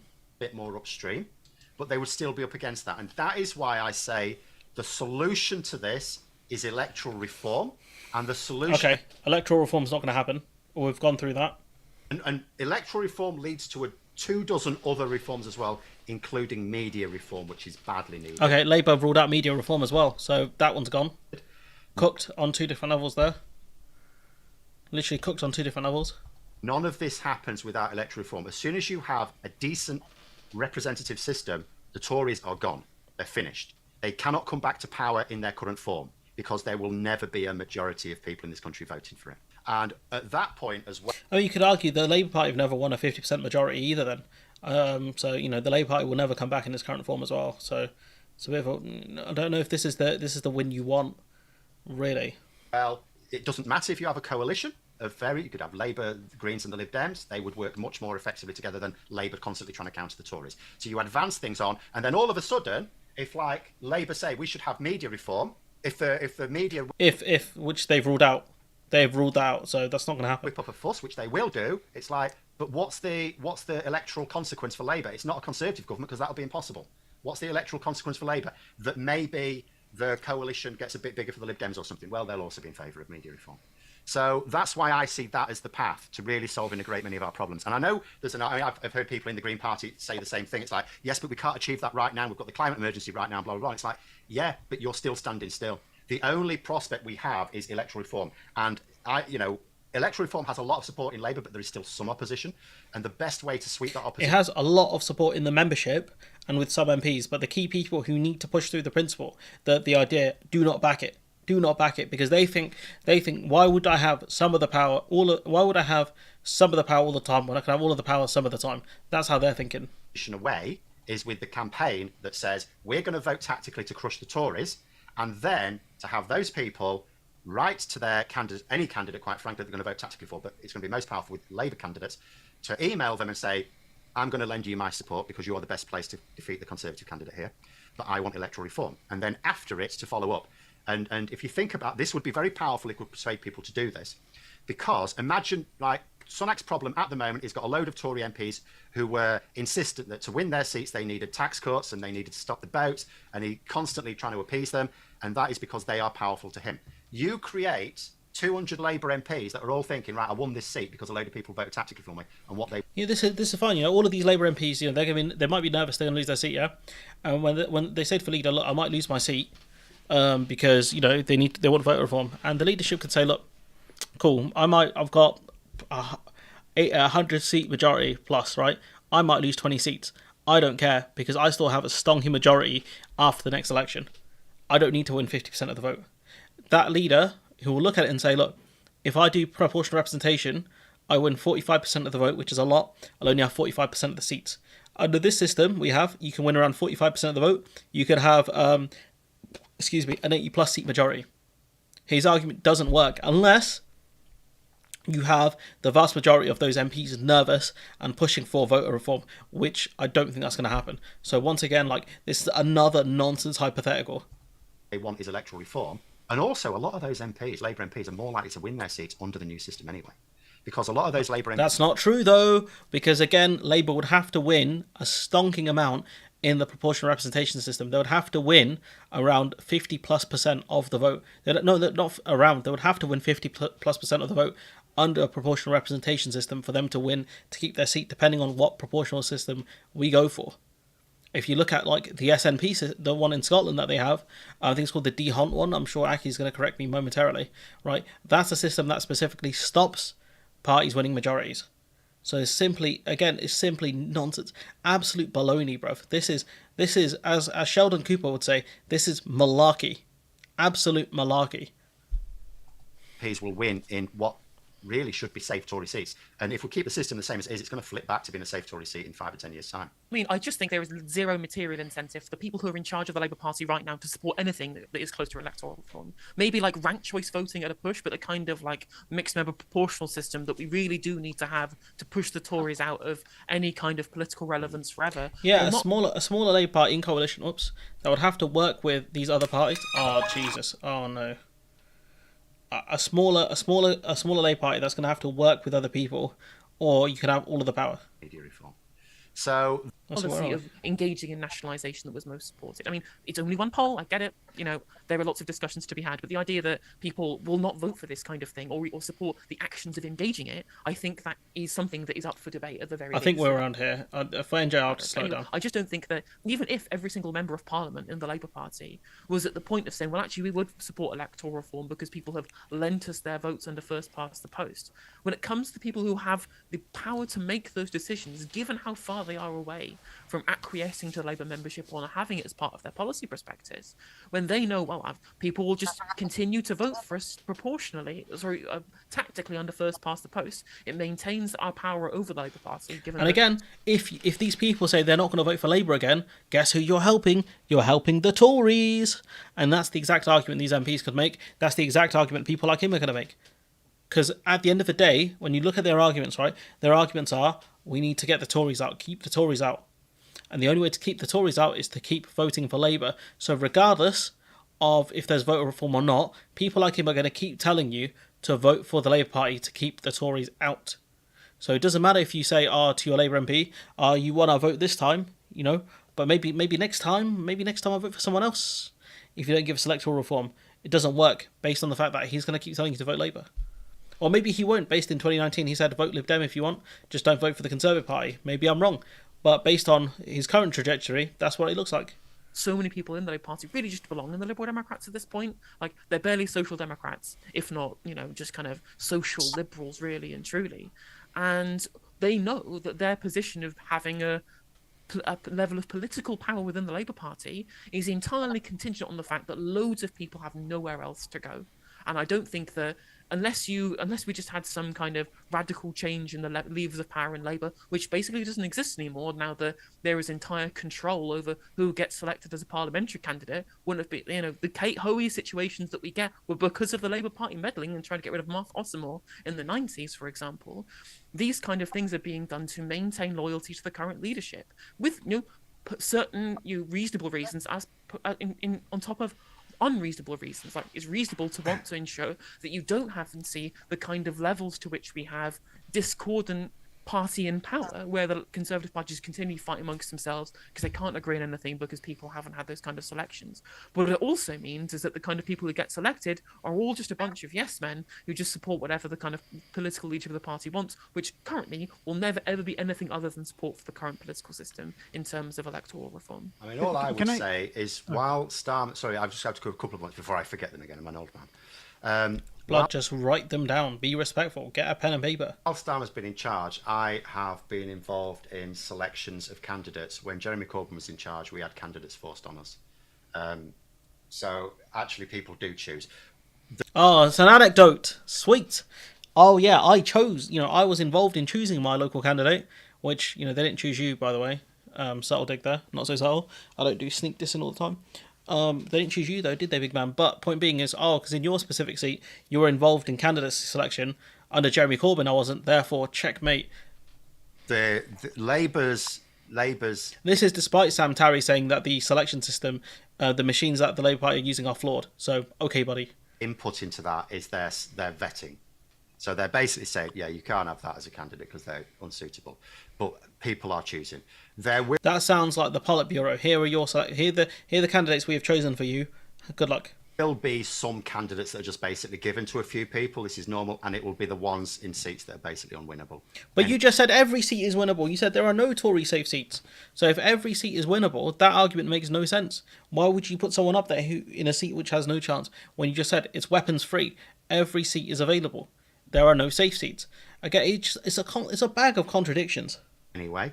And the other thing about... So you mentioned the electoral reform, electoral calculus. So I will just say they're not a pollster, but it's interesting you mentioned a poll there. Can you, just before I go to the other points, can you tell me what the question was? I'm looking at their results page here. It's they have got a broad... I mean, the table that they have... It says and this is another smart debate tactic is, ask them very specific questions on, who's your source, what do they say, blah blah blah, and try and pick holes in it as best you can, despite the fact that he has offered no evidence. He's offered no evidence regarding asking people, how much their opinion changes if they're asked about joining the EU and having to use the euro. No evidence, no sources whatsoever. My source is that I made it the fuck up. Honestly. Policies. The next table shows how many people chose each policy as one of their top 3 policies. Okay, and 44% of all voters chose to nationalise utility companies in the top 3. The next most popular is building more houses at 33%, and then sending illegal migrants to Rwanda at 20%. So this poll then doesn't talk about the mechanism for nationalising them. So we're into that's what I mean. Anything that says, "Do you want this outcome?" but doesn't give options about the mechanism is a magic wand policy. What I call a magic wand policy. It's if we could. Okay, then show us the polling evidence you have to contradict this poll. Show us the polling evidence to say, like, when people said, "Oh, it's going to cost this much," blah blah blah. Show us. Just make it happen now. If we could just make it happen, would you be in favour? Yeah, we know that. We know that people are pro-nationalisation. They were pro-nationalisation while they were nationalised. They're certainly pro-nationalisation now. Okay, because bro's been pedantic most of this debate, right? Pro-nationalisation while we know that people are pro-nationalisation. They were pro-nationalisation while they were nationalised. They're certainly pro-national. They were pro-nationalisation whilst they were nationalised. Well, okay. That's a great point. I think you meant to say they were pro-nationalisation when it was privatised, maybe. Maybe that's what you were trying to say. But because you've been pretty pedantic, I don't want to be that generous. Nationalisation now, but that's not the same thing as saying we want the government to do it if it means adding, £500 billion to the national debt. That's the problem. You can get past that though. £500 billion. Like again, where's he pulled that number from? My source is that I made it the fuck up. Which nationalising what utility is going to cost £500 billion? Is it? I don't think so. Governments that are nationalised without compensation. There's Yeah, nothing. well, that's what I am. That's how you run into a court case. To be fair, depending on what you do. That is my preferred system. You need to do it as little cost as possible. You need them to. Some of them will fail, and then like their attitude with the rail companies is obvious. It's like, as soon as their contracts are up, we're just going to take them over. With energy, Great British Energy is going to require some investment, and with water companies, I mean, they're talking at the moment about the hideous amounts of legislation that will be needed, but at the end of the day, Labour's policies for water companies are not realistically going to allow them to carry on their privatised model. It's simply going to be impossible. So either all their water company policies disappear from the manifesto, which I don't think is the case when people have seen it, or we are going to see them being taken over by the state. Yeah, I just want to ask one point that I think would be interesting to get both of your takes on. Can you name 3 policies that you think would be implemented at the end of a parliament with Labour in charge? I think the three policies that they have said they're going to do, but I absolutely believe that they will do, and I think are good things broadly, are the National Investment Bank, which is, I personally want it to have more involvement in cooperative businesses, but it's necessary for growth, and they should do it, and I'm glad that they will do it. The Local Power Plan is an excellent policy from Ed Miliband that I almost certainly will implement, because it is essentially free for them to do and will guarantee them local election wins for decades to come. And the last one I believe they'll definitely do is the broader devolution settlement, like they have been detailing already in their run up to the local elections, in terms of empower mayors, empower local authorities. The issue is where's the council funding come from under the fiscal rules, but the policy of devolution is excellent. Yeah, Phil. So my top 3 would be first of all. I missed those, but I got the devolution one. Sorry, it's a long day. These are all policies that we're going to... I think with the water one, that's fine. Like, that one's okay, I'll give them. But, it's the green energy one that does my head in. That one really pissed me off. To lead to much better outcomes across the board. So the first one would be votes for 16 and 17-year-olds, because... And I am disappointed that they've gone quiet on votes for EU citizens as well. They haven't gone quiet. They've ruled it out. They've ruled out.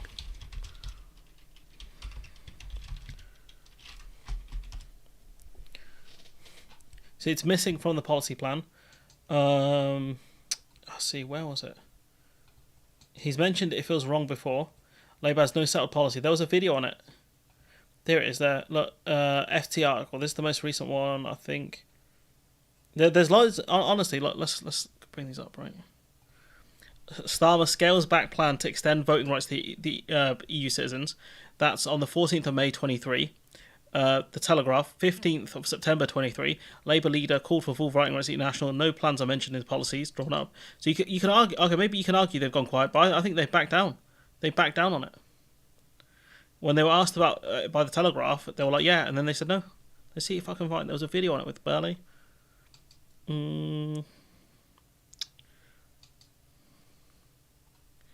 There was a video on it. I covered it at the time that they backed out of it. Because given that we allow... Gone quiet is very generous. Citizens of Commonwealth countries who aren't even settled here to vote in general elections. I see absolutely no reason not to do that. But the bottom line is, we have a first-past-the-post system, but even in a first-past-the-post system, if you shift the balance of power, then you shift the Overton window naturally without even having to take time. So I mean, you're going to argue that EU citizens vote as a monolith, which is a dangerous game. So 16 and 17-year-olds getting the vote is a big one for me. The second one is I don't think that would make much of a difference, because young people in general don't vote anyways. broader way in which See you later, Ocean. they're going to structure government. Like we're used, and we still have them now. We're used to this idea of government departments, and Labour are very clear they don't work. So one of their biggest reforms is the problem with having that is then that Secretary of State is totally focused on the outcomes in there, but there are links with other departments, and this is where if you're excited about this policy or you want this policy put in, you run into very boring technocrat territory. Extremely boring technocrat territory, like genuinely like Elizabeth Warren territory, or I'm trying to think there's one in Labour like Dodds. There was a few Labour. They just sound like boring technocrats. I don't want to name all women, but there was a few dudes who sound like that as well. Just Starmer, I guess, would be the best one. It's just boring technocrats. And then reliant on those secretaries of state having a good relationship with the other secretaries of state to come and Labour go, no, this is madness. So you need people where there's going to be a project that's going to run across multiple departments to sort of take charge of that. So when you read their NHS paper, for example, it doesn't just talk about what they're going to do with the NHS. It talks about the need for good quality housing. It talks about the need for good jobs, good pay. That's great, but are they going to do those things? You can talk about, I need to lose weight. What am I going to do about it? Nothing. Like that. So they're linking in how progress in like that's completely outside of the Department for Health and Social Care is also going to help them drive their policies within the Department for Health and Social Care. So that is an important one for me as well. The need for good housing. Are Labour going to put more money in to build houses? No, but they're going to let the private sector do that. Okay, so unless they tighten building regulations, which I'm not sure if they're going to do that, it means nothing because a lot of the new builds are washed. In terms of a third one, it would be the first one they're going to go out of the gate with, which is, I don't know exactly what they call it, the Workers' Rights Bill. I think we know what that means. New Deal for Working People. Yeah, that's what. But in terms of what the bill will be called, that is huge. And going with it early is really important to make sure that people can feel the benefits come the next election, because it will take time to work through. And something like that, because what Labour need to be able to do, ideally quite quickly, but certainly by the next election, is to just need to say to people, do you feel better off? That has to be the transition in terms of the appeal. That is true. That's one of the things Labour need to do, and that's they're running on. After the last 14 years, do you feel better off? And they're going to ask people in 5 years, what do you feel better off? In opposition to in government, do you feel better off? Because the reason why where the Tories are getting it completely wrong, the reason they're waiting because they think the economy is going to improve, and they keep talking about two things: inflation. Inflation's already at 3.4% now. It's already close to target. There's not very much more for it to fall. Yeah, it's dropped a bit more as well, so that's pretty good. And people still feel worse off. And the reason for that is because they can remember what their standard of living was 2 years ago. They can't remember 15 years ago, but they can remember 2 years ago. And it's dropped so quickly that they noticed.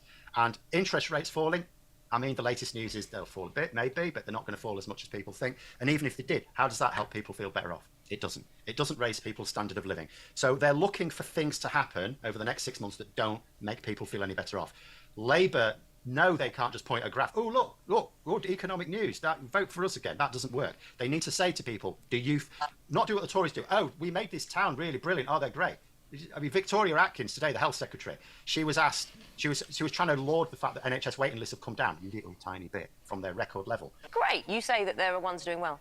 Say them out loud. I think all I'm trying to do is to put into context that in an enormous system that treats 1.3 million people a day, that saw in the month of February 74,000 people going into A&E every single day, what I'm saying is that we know that there will be some people who have the sorts of experiences that are simply unacceptable, as you've already described, but there are also people who have had good experience. And she was trying, oh yeah, it's brilliant. And there's actually some NHS trusts that are meeting, and it's even exceeding their target. She's trying to suggest there's some parts of the country where it's all marvellous. And so she was asked, okay, can you name any of these NHS trusts then? What? Can you tell me which parts of the country are exceeding targets? No, I can't tell you that. So Labour can't fall back on, oh, we're making some parts of the country brilliant. It'll be your turn next, vote for us again, like the Tories do. They're going to have to go to voters and say, do you feel better? And they need those voters to say yes. Ronald Reagan. On that note, thank you very much, everyone. That was brilliant. Yeah, so, yeah, see you, Yura. I think, oh, sorry, I don't know if you're going, I think it's tough, like, this is why I don't make friends with, I don't want to be friends with people on the internet, because you say things you don't want to say, you don't want to have to say, but I think overall, like, he got away with a lot. Let's be real. Let's talk about facts. Oh, I'm gonna sneeze. Let's talk about facts. Yeah, he got away with a lot there in that debate. It was very pedantic in certain areas, but the areas there were lies and there was pedantry. Which pedantry you can kind of excuse in a debate, but lies, yeah, you really can't. So, whoops. So I don't know. I think I don't know. In conclusion, after streaming this for like, I don't know, an hour and some change probably. I'm not sure how long I've been going for. Almost 2 hours. Oh, God. What is it? 2 hours. Huh. YouTube being weird. Going for a while now. He needs to be. No, he doesn't. No, don't do that. Don't. No, he doesn't need to be. He doesn't need to be demonetized or deplatformed. Don't say that. No, like he's not said anything that's harmful. Not really. Like the only ones that you want to look at demonetizing, deplatforming people who are things like slander, like brazen slander, things like that. Slander, kind of defamation, pushing harmful activities. Ones that are causing actual harm. Like there are people who do deserve to be demonetized and or deplatformed, but I don't think he's one of them. I'll be honest. Deontology is the only one used in the Scottish election. Yeah, that's what I mean. Like is that the system? I thought they used a version of deont. Let's see. Deontology is an ethical theory that uses to distinguish right from wrong. Okay, don't think that's really an actual system, but deont. There you go. Yeah. So point being is the point being is this, like, was he right about Labour backing a cessation or whatever? No, 100% no. I don't care what weasel words they use, right? When you say stuff like this, understand calls for a ceasefire at this stage. I do not believe that it is the correct position now. So you can't argue like a ceasefire and a humanitarian pause, they're not the same thing. So, there's that, the Nick Ferrari interview, like we've gone over that as well. Okay. Pause there if I may. Do you think cutting off food, water and electricity is within international law? I think that Israel has an absolute right to defend itself against terrorism. That's not the question I asked. It is an answer to the question that... Yeah, so, again, like he got away with a lot, I think, in my opinion. Let me start closing some of these tabs off, actually. He needs to have a disclaimer on his videos. This is, I don't know about that. Like, I don't know. It's like it's his opinion. Look, you're entitled to your own opinion, but not to your own facts. And what we talked about were facts. Let's be real. I feel like MTG was trying to be more good faith. I don't think the other guy was meant to be condescending, but he sort of did. I think you could be right. I think that maybe it's just the way he is. Not like he is condescending, but maybe that's just the way he comes across when he talks. But I think. He didn't. I don't think he acted in good faith. I'll be honest. I'll be honest. But point being is, like, he tried to. He knew. I think he knew some of the arguments she was going to make, and he had the counters ready for him. The one about reform polling high, and then saying, that was only down. That wasn't down to the EU election, because they were polling slightly higher even after the EU election. That's really pedantic, considering it crashed out really fast, just after the EU elections. So I think that's pretty garbage. That's a pretty garbage point he made. So I keep saying garbage because I heard someone played a clip of Kanye West saying it, and the way he says it is funny. It was Jamie Foxx. Jamie Foxx said it about Kanye West when they were at Gold Digger. He goes, "You hear that? That's garbage." But anyways, as I was saying before I say that word too many times, when it comes to debates and stuff, like, I don't have a lot of experience in debates. Have I lost some? Yeah, sure. We all do. The key is the framing. The key is the framing, and that's the most important thing to do is framing and trying to get agreements with the other person. So when they deviate from them, you can say, "Hang on, I thought we agreed this." Stuff like that. So I think that's one of the keys. I think he won the battle of the framing and kind of trying to he was trying to pick out the points that were easier to defend and then saying, "Oh, I forgot about the other ones." So, okay. Helena was okay with it, thought it went well. Yeah, you know, at the end of the day, like, her opinion matters a lot more on this debate than mine. I'm not saying I'm good at debating either. On this topic, I would have struggled, I think, a little bit. But when you watch my one, right? When you watch the big dogs one, where am I? Right, when you watch this one, yeah. That's the point. Oops. Damn, I had the Dagestani look going on. I don't have that going on currently, right? Let's see. Were there any recent comments on this?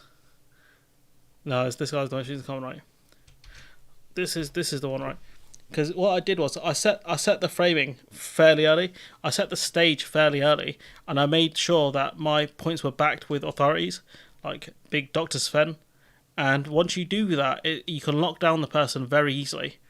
To the point where there's not a lot they can say. Because you're citing actual experts here. You can say, I think, or I feel, or things like that, but I say, cool, this is what Dr. Svenny said. That's it. He's acting with an agenda that's external to the debate. That's true. But that's the thing. Those are the things you got to point out. When people come at you with agendas and stuff like that, you have to be clear and expose it as best you can. And I think in this one, he did well in the debate. I'll be honest, Phil did well in the debate. When you look at it as okay, there's two ways you can look at this, right? One is as a debate, and one is as who came off saying the truth. You know, who came off talking facts and had evidence supported things. NJ had a lot more, I think, evidence-based things, whereas Phil had a lot more, I'm trying to poke holes in your things without providing evidence of my own. You know, a lot of... My sources that I made it the fuck up. There's a lot of that in there as well, but I think next time she's got to go on offense and start punching. Got to go on offense and start, you know, countering these points, saying, okay, look, your claim is that when you talk about nationalisation, then you talk about the cost of it, the polling goes down. It's like, okay, please provide us that evidence. And then you can talk about, then if he does provide the evidence, you can say, like, okay, fair, you know, that is true. So we've got to look at framing. Framing's important. But also, if it's gone down by, say, 5 points, that's not a lot. That's near margin of error. He's acting, let's see, Simon says, anyways, guys, I actually do have to go off because I need to go City game to Pens. Damn. Real Madrid are cooking. Who's the goal scorers anyways? Sorry guys, I'm getting distracted by football. Just only be a minute. De Bruyne, Kevin De Bruyne and Rodrigo. Nice. Very nice. I'm getting distracted by football. Sorry. I know there's probably non-football fans here. It always is. But yeah, I think let's see, what's this?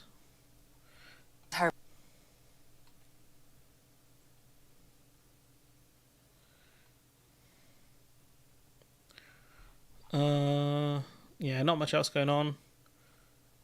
Biden administration is quietly pressuring countries to vote against Palestinian statehood. Add the UN according to diplomat in K-Wars. Yeah, shocker there.